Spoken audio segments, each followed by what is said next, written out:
Ladies and gentlemen, that was my best Kurt Carswell right there. I love it. Now you got to do it now. You got to do it. Ladies and gentlemen, we are back with Beyond Sunday. Welcome everyone back to our podcast. We are sitting here with the one and only Justin Kendrick, our lead pastor of Vox Church. Welcome. It is always a pleasure to be with you. Honestly, I feel like so much has happened in the last couple of weeks. I don't, as I was preparing for this, I don't even know where to start. I mean, you have been away for a couple of days. The church is about to open. There's so many things. So let's just recap real quick. Over the last couple of days, I know we briefly talked about it before we started, but you had a chance to actually go out west. And we were more so talking about the altitude, but how was your trip? Yeah, it was great. So I was in Arizona. I was speaking at a conference in Arizona for a couple of days. And then I was in Colorado with just a bunch of pastors and leaders, learning best practices, hanging out, about 50 of us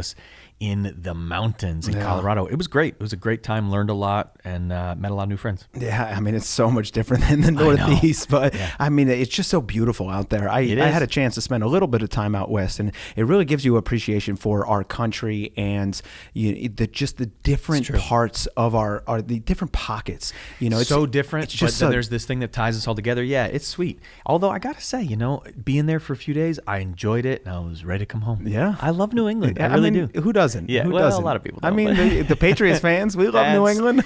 They do. Absolutely. Yep. So, I mean, besides that, just watching behind us, and I know I mentioned this in some past podcasts, but we can see the church being built right behind us. We are so close to the opening of that brand new broadcast location. Give us a little bit of insight about what's coming up. Yeah, really exciting. Obviously, it's been a great process. We've moved quickly. So I think groundbreaking was March or April. And here we are with a building that next week we go for our CO. Yeah. So a lot is hinging upon that. But our hope, so don't show up until you hear it from our email and our everything else, but our hope is to have a worship night here December 5th, and then weekly services starting Sunday morning the 12th. Yeah. And so, really excited about that of December. Those are the tentative dates, just waiting on that CO. Obviously, we can't open it until we pass, but I think we will. It's been great.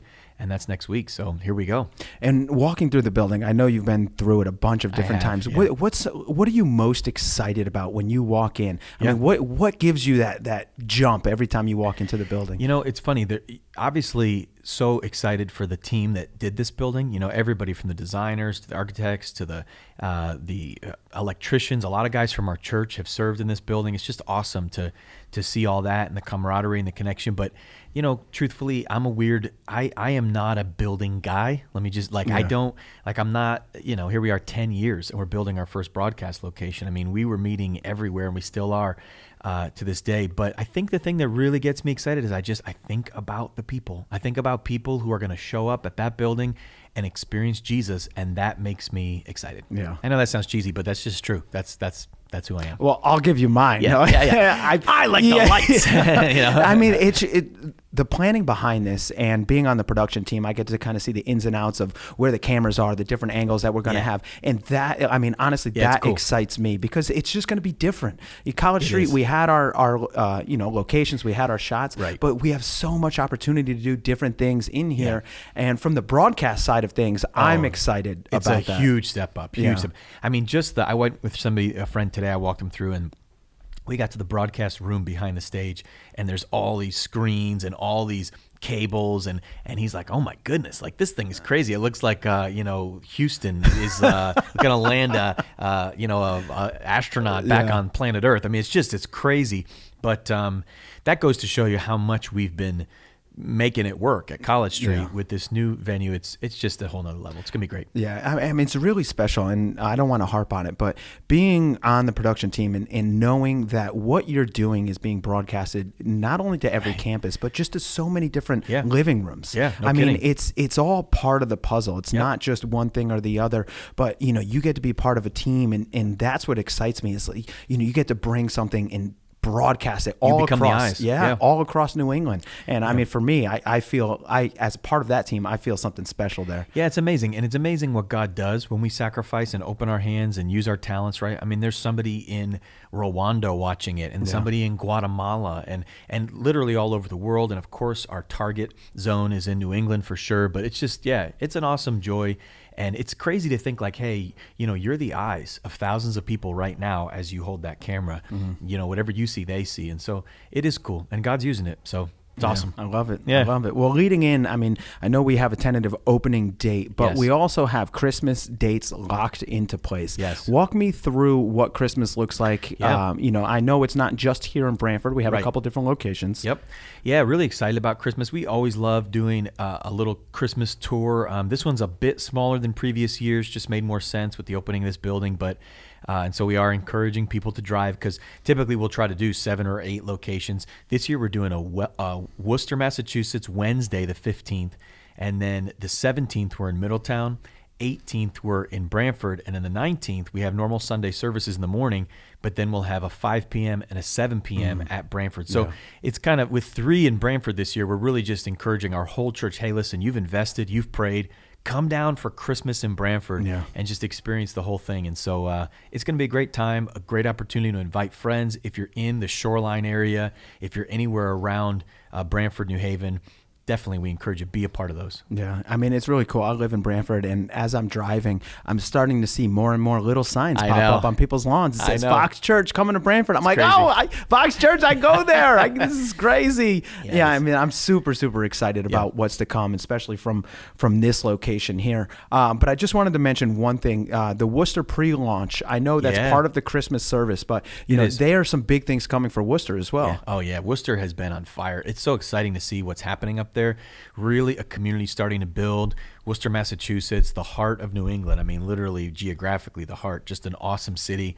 Rocky and Kirsten Hedrick are an amazing couple leading the way up there. And so Wednesday night the 15th, encourage anybody in that area, come out, come support them, come meet them. It's at a new venue. You got to get the information online. I can't remember, but it's at a university. They rented an auditorium in a university, and it's going to be a great night. I'll be sharing and doing some Christmas music, but just a special time. And Worcester's great. We're going to go to weekly Sunday services on Easter Sunday, this coming in 22 for Worcester. And that community's really getting traction. Pretty cool. We're off the cusps here, so no planning, no anything. So I just throw questions at you. You do, and I'm like, man, I'm not a human calendar. I don't know. It's coming up. It's sometime soon. It's all good. We have no notes. No, it's just let's roll. So as we record this, I know we're just a couple days away from Thanksgiving, and for me, Thanksgiving is just a time that I get super excited about because it's that much closer to Christmas. But Thanksgiving in general, I think about all those times that I had and I spent with my family, in the true meaning of Thanksgiving. So I just, before we dive into what I wanted to talk about today, I mean, what does Thanksgiving mean to you? Yeah, for sure. I think that gratitude is the most underdeveloped virtue in our age. I think that by and large we are generally ungrateful people.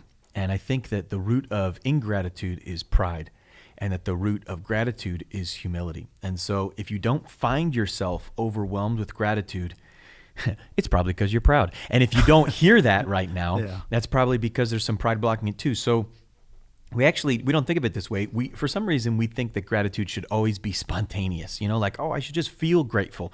Well, no, you actually have to choose to be grateful. And I think that this is a good time of year for us to actually stop and choose to be grateful. And so a lot of us have done this before, but if you just take the time to list out 50 things, 75 things, 20 things that you're thankful for, what's going to happen is gratitude is going to grow in your heart. And so I think that this is a great time, a sacred time for us to pull back and actually pause and think about the things. It could be big things like I'm grateful for my health. I'm grateful for Jesus in my life. And then little things like I'm grateful for this car that starts when I turn the key and, whatever. But as you actually make those lists of things that you're grateful for, God will grow the gratitude in you. And so I think cultivating gratitude is something that a lot of Christians skip, but it's such an important thing. This is the will of God for you, that you would be grateful. It talks about that in 1 Thessalonians. And so developing a grateful heart is a big part of Christian maturity. Yeah, that's great. And, it's funny that you mentioned that, because as I was preparing for this podcast, I was kind of floating through the Bible, and I was looking at, the phrases thankful and giving thanks. Yeah. And, I just kept coming up with one verse. It's in there a ton, but I kept coming up to the verse, and it's in Luke 22:19-20. Jesus said, and he took bread, gave thanks, and broke it. Yeah. And gave thanks and broke it. So, key phrase right there. And gave it to them, saying, "This is my body given to you. Do this in remembrance of me." And I really thought about that moment in history there. Yeah. He gave thanks at the moment. He knew what was coming next. Right. And I kind of wanted to walk through that verse with you and really kind of dive into giving thanks. Yeah. What does that phrase mean? And, So good. as you listen to it, what are you thinking when you read that phrase, giving thanks? Yeah, I think there's a real connection between thanks and remembrance. He says, do this in remembrance of me. And I do think gratitude flows from that spirit of remembrance, right? And so I also think there's a connection between the thanks and the breaking. Gratitude should flow from what's been broken, what's been sacrificed, what's been given for me. And so I think, you think about your life, and no matter how perfect or imperfect your parents were, no matter how perfect or imperfect your upbringing was, somebody was sacrificing for you. Somebody was. And so for all of us, it doesn't really matter what your story is. None of us are equal in our stories. Some started out rich, some started out poor, et cetera, et cetera. But there have been people along the way who made a sacrifice for you. And I think that just remembering the brokenness, remembering where people were shredded and pulled apart and broken for you, I think that's a sacred thing. And I think that, of course, it always pulls us back to Jesus, that ultimately there is this one, because you might hear me and say, "Oh, Justin, nobody ever sacrificed for me. I've been on my own from day one." First of all, no, you haven't. But second of all, somebody was sacrificing. But second of all, even if you feel that way, then turn your eyes to Jesus. Turn your eyes to the God who proved his love for you by breaking his body. And if that doesn't move you, then it's a real indicator that your heart's become hard to the truth of how God feels about you, because God tells you that he loves you with an eternal, irresistible love, and that he loves you so much that he's actually already proven it through Jesus. And so receiving that, that becomes the bedrock of our identity, of our value. I'm valuable because I'm loved by God, right? I have a purpose because God called me by name. And so that breaking of Jesus's body is the evidence of my own worth. And I think that when we start to see that, gratitude starts to flow. And I want to dive a little bit more into the actual breaking of bread in the communion portion of that verse. And I know we kind of transitioned from Thanksgiving to, giving thanks to communion, but communion itself, what does that mean as a Christian? Because I know it probably means something a little bit different as a Catholic, but as a Christian, what are we doing when we're actually breaking the bread and drinking the cup? So good, yeah. So, historically through the Christian tradition, communion and baptism are seen as those two anchor sacraments, and when we say sacraments, we mean sacred act or holy act. And so there's a mystery behind both communion and baptism. Focus on communion, right? There's this mystery of I'm doing a physical thing, but behind it, there's a transcendent spiritual thing. And so, yes, it's just a physical act in the natural, but Paul really warns us in the scriptures. He says, don't take it lightly. He says, in fact, some of you've taken it so lightly that, it's actually causing physical ailments in your body, that you're not healthy because you're dishonoring the body and blood of Christ. And so when we gather, you can do this in your home, you can do this by yourself, and of course we do this in church. When we gather and we take a piece of bread and we drink wine or grape juice or whatever end up using, what you're really doing here is you're saying, Jesus, first of all, I believe. I believe that you are who you said you are. I believe that what you did on the cross was for me. And then second of all, I receive it. I don't just believe it. I'm taking it into myself. I'm eating it. I'm digesting it. I'm receiving it. So I am, like metaphorically, I am taking Christ into me. And so I'm saying, come into my life. And in saying that, I'm saying, everything I have belongs to you. Everything I am is yours. You are my source of life. You're my bread. You're the thing that keeps me alive. I'm not looking to my job or my spouse or my money or my health. Ultimately, you are my bread. And then when you take the blood, what you're saying is, you are my justification. I'm not worthy because I have that great career. I'm not worthy because everybody claps for me. I'm worthy because you shed your blood for me. And so it's a really, it's a defining moment of value. And the reason we do it again and again is because we leak, right? We leak as people. And so I might find my value and my joy in Jesus. And then life happens and I wander. And all of a sudden I'm all consumed about this job. And oh my goodness, I'm not valuable unless I drive that car, or that girl rejected me and now I have no worth and whatever. And so communion is this return. It's the return. And I got to say, the older I get, the more remembrance and returning is a sacred act for me, because it's much less. I mean, think about your own life. It's much less about learning something new. We all like to learn new things, but it's more about applying what you already know and haven't applied. And that's humbling, but it's true. Like in America, in the West, in our time, we all have enough knowledge for a lifetime. We just need to now do what we already know. Yeah. And so, to believe something and to believe something is a very different thing. And so what I mean by that is, you can cognitively say you believe, but to internally, deeply, personally apply, those are two different things. And so every time we take communion, it's us reapplying the truth of who Christ is, what Christ has done, and who I am in light of him. And so that's why it's such a sacred thing. And I really do believe Jesus meets us there. Like there's an in-between space between my ideas and my submission to God's ideas. And as those two things collide, God meets us in that space. And so it's a sacred connection with the Holy Spirit in that moment when we take communion. Yeah, and I know that going to Vox, and everyone who goes can kind of get the vibe. We don't necessarily do it every week. Is this something that we should practice at our house, or should we wait for the church to lead us in this practice? Yeah, absolutely. So that's a great question. So we do it once a month at Vox. So we do have a once a month cadence. We plan it out throughout the year. And so it is a consistent, habitual practice within the gathered church. In the scripture, Jesus says, as often as you do this, do it in remembrance of me. He doesn't say do it every day or do it every week or do it every month. And so we do give people flexibility. I think one of the mistakes people make, and this comes with church history and all kinds of things, is we've often built traditions around who is worthy to distribute communion.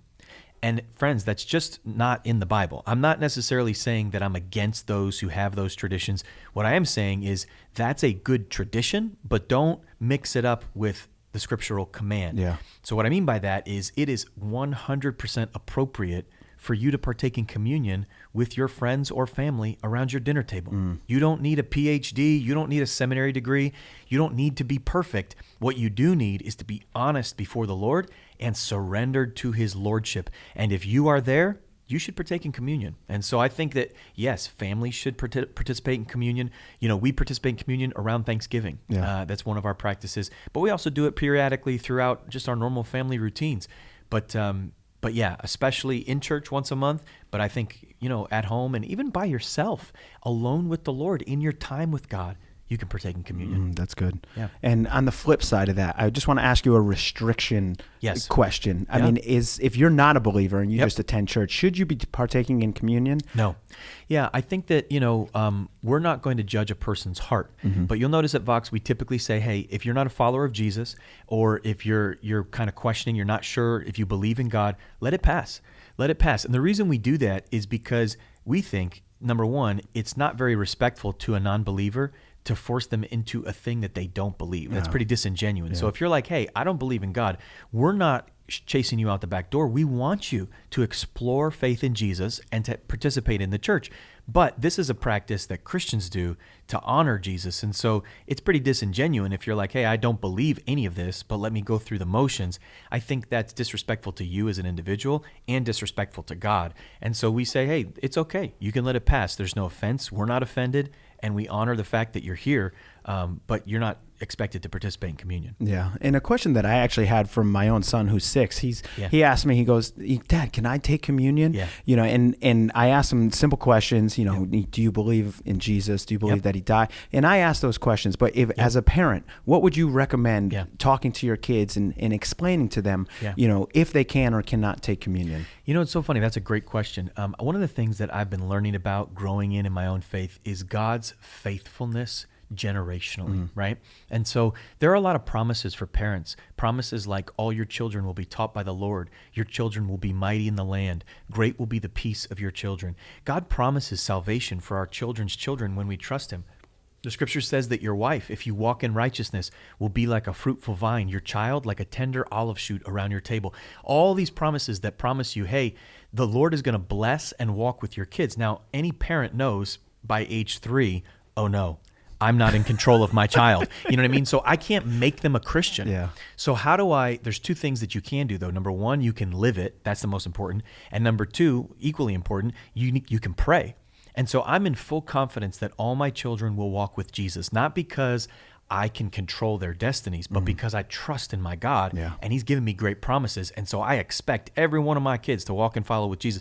So what that means is, in terms of communion, from a very early age, before they've even made a profession of faith, we are teaching them communion. And so I think a 1-year-old, a 2-year-old, even though they don't understand Christ yet, they can take communion because as a parent, you are teaching them the truth of the gospel through the practice of communion. Yeah, that's good. And so I always tell parents, listen, from a very young age, make it a part of what we do. Now, generally, somewhere between the ages of 4 and 10, they're going to start to really understand the gospel. And I always encourage parents. I've led all 3 of my sons to faith, and my wife's always like, how do you always beat them? Well, listen, you married a preacher, sorry. But just one-on-one, talking them through the gospel, praying with them to receive Christ, and then baptizing all 3 of them. And my daughter, she's 2.5. She doesn't quite get it, but she can participate in communion now because she's covered in the family. Yeah. And so I really do believe the scripture says that God is faithful to 1,000 generations to those who love him, but the sins of the fathers will come upon the children's children. So sin is real, and it will follow you generationally, but it says only 2 generations. The scriptures say the blessing follows 1,000 generations. And what that's trying to teach us is, yes, God is just. Don't mess with him. Sin is real, but his propensity is always to bless more than it is to curse. Yeah. And so I think in that light, serve your kids communion from a young age and teach them the gospel and then lead them to Christ. That's so good. Yeah. I mean, I'm sure so many parents are out there kind of taking this all in and you know, bringing that realization now to their kids, which is going to be great. Yeah. So I appreciate that answer. But I just wanted to kind of recap over this, not to completely change, but over this past weekend, we had some baptisms, which is always one of my favorite times, because very rarely do you get to be in a room with someone who's accepting Jesus, or you really don't get to see that raw emotion and what overcomes somebody, because it's so personal. But baptisms, you're out in public and you're seeing the raw emotion of people, you know. It just it amazes me. So take us back this weekend. Do we? I mean, I know it's a little early, but do we have any numbers? Or 59 people were baptized. Man, let's go. So it's going to be over 300 in the last 20 months, which is just crazy. Yeah. It's awesome. Yeah. So lots of baptisms. Just an amazing time. It's funny. So for me, and we don't have to get too deep into this, but you know, the church is 10 years old now. Yeah. And so for every season of the church, you know, when I always look at it like a child. Like I have 4 kids, and so there's a lot of comparisons. When you first have a child, you know, you watch them every second because you got to make sure they're breathing, and then you realize, wow, they kind of breathe on their own. I can't even keep them from breathing. And then they become a toddler, and then you really got to watch them because they're going to fall off a cliff. And then they become, you know, a young child, and then an adolescent, and then eventually, you know, all parents who have kids over the age of 10 realize, if I don't lighten up a little bit, they won't grow. Like I can't control everything they do. You know what I mean? Like I can't helicopter them every second. I actually have to give them space so that they can figure things out themselves. And then eventually, I'm not there yet, they leave home, right? And they have to launch out on their own. And so there's this progression. And I think the church for me is a lot like a child. And so when we first launched, I was at everything and I did everything. You know, this baptism kind of marks something interesting for me personally, because I was doing ministry. I worked way too many hours that week. I had some ministry stuff I had to do Sunday afternoon after preaching twice in the morning on Sunday. And I'm meeting with the guys and I'm talking with the guys, and they, you know, we just came to the conclusion, Justin, you don't actually have to be there. And like baptism's my favorite thing in the world. Yeah. But I was like, maybe for my family, I've been traveling a lot.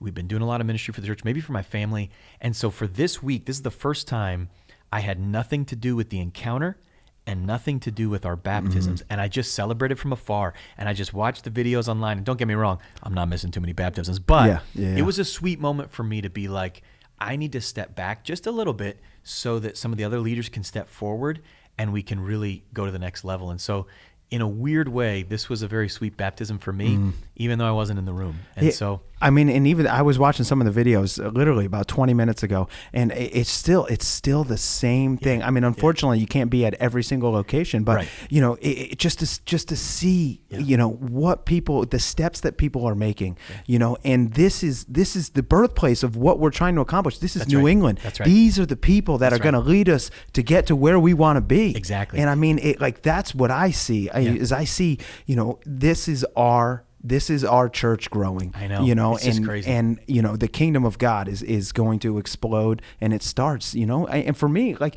that's what I see is I see growth for our kingdom. You know, it's just amazing. It's so cool. Saturday night of this past week, we had one of our champions gatherings where we just had, you know, probably 40 or 50 really committed, deeply committed people to the church, and we were just outlining vision and next steps and all this stuff. And it was a sweet gathering. But Chrissy and I had to leave because my oldest son was watching our youngest son. We had to put him to bed, and so we were like, we got to get out by 9. So it wrapped up around 8:50, and we're trying to get out the door and get our kid in bed. And somebody stops me and say, hey, I just got to tell you this story. It's just a miracle. My son, his life has been changed. God's worked. And then another guy stops me and says, I'm sorry to stop you, but I just have to tell you, the Holy Spirit has transformed my family, my marriage, totally supernaturally, my kids. God has worked. And then another person, hey, I just got to stop and tell you. And literally it was 9:30, and I'm like, I'm so encouraged now because I'm like, oh my goodness, like some of them I've just only met once or twice, and it just once again showed me, like, Jesus is doing miracles everywhere. Like, it's rippling through our communities in ways that we just get a glimpse of.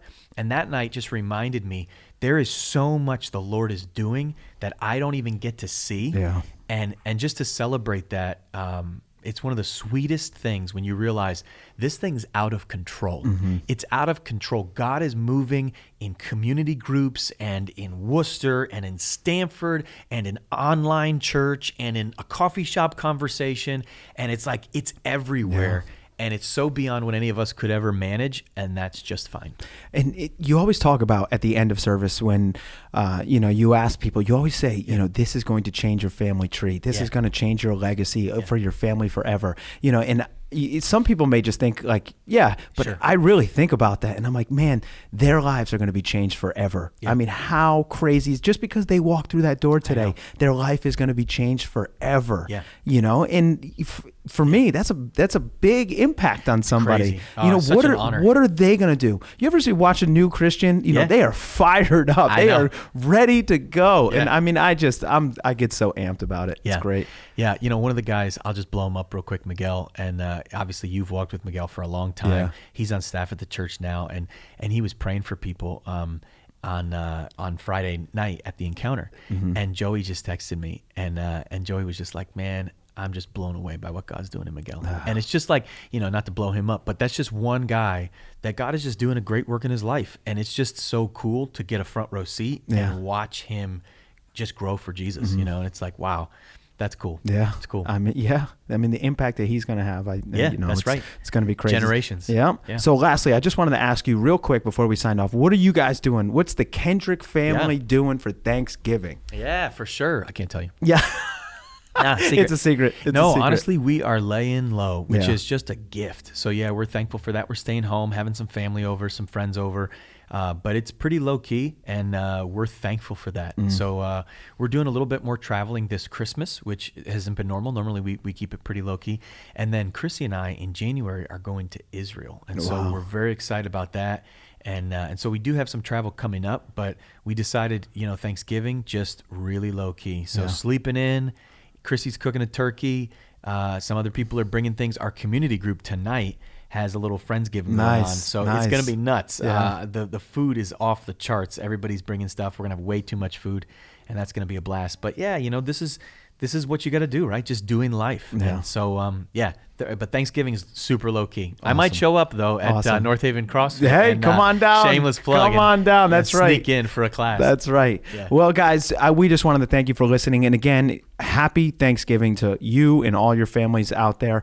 Don't forget, if you like and share this podcast, we really appreciate it. And if you have any questions for us, email us at beyondsunday@voxchurch.org. We will see you guys soon.